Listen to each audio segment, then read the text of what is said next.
ఇది పీడిఎస్ తాగుద్దా? ఇది ఉగ్రవాదులకి టెర్రరిస్టులకి హెవెన్. ఇది seize the ship. Any pressure comes from central government will see. Hi guys, నిన్న ట్విట్టర్లో సీజ్ ద షిప్ అని ఫుల్గా ట్రెండ్ అయింది భయ్యా. అండ్ పవన్ కళ్యాణ్ గారు కూడా ట్రెండింగ్లో ఉన్నారు భయ్యా. సీజ్ ద షిప్ అనేది ఒక సినిమా డైలాగ్ కాదు, మరెందుకు ట్రెండింగ్లో ఉంది? అసలు షిప్ని ఎందుకు సీజ్ చేయమన్నారు పవన్ కళ్యాణ్ గారు? ఆ షిప్ పేరేంటి అండ్ ఆ షిప్లో ఏముంది? ఈ వీడియోలో తెలుసుకుందాం. నిన్న పవన్ కళ్యాణ్ గారు కాకినాడ యాంకరేజ్ పోర్ట్ ని విజిట్ చేశారు భయ్య. Civil supplies minister Nadendla Manohar ఇంకా కాకినాడ అర్బన్ ఎమ్మెల్యే కొండబాబుతో కలిసి కాకినాడ యాంకరేజ్ పోర్ట్ ని విజిట్ చేశారు భయ్య.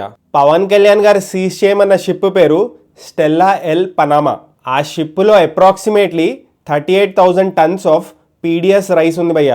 పీడిఎస్ రైస్ అంటే పబ్లిక్ డిస్ట్రిబ్యూషన్ స్కీమ్ రైస్, అంటే రేషన్ బియ్యం.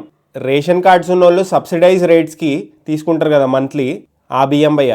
సో ఆ రైస్ని ఇక్కడ జనాలకి సప్లై చేయకుండా ఇల్లీగల్గా ఆఫ్రికాకి తరలిస్తున్నారు భయ్య, ప్రాఫిట్ చేసుకుందామని.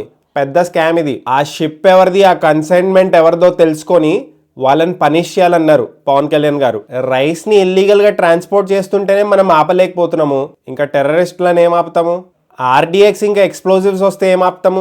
ఇది national security issue. Port security చాలా వీక్గా ఉంది. ఇంత పెద్ద పోర్ట్కి ఓన్లీ 16 మెంబర్సా సెక్యూరిటీ లాగా అని పవన్ కళ్యాణ్ గారు క్వశ్చన్ చేశారు భయ్య. సో ప్రస్తుతానికైతే సీజ్ ద షిప్ అన్నారు. Seize the ship. పైన నుంచి ఎంత ప్రెషర్ వచ్చినా నేను చూసుకుంటానన్నారు. Any pressure comes from central government will see.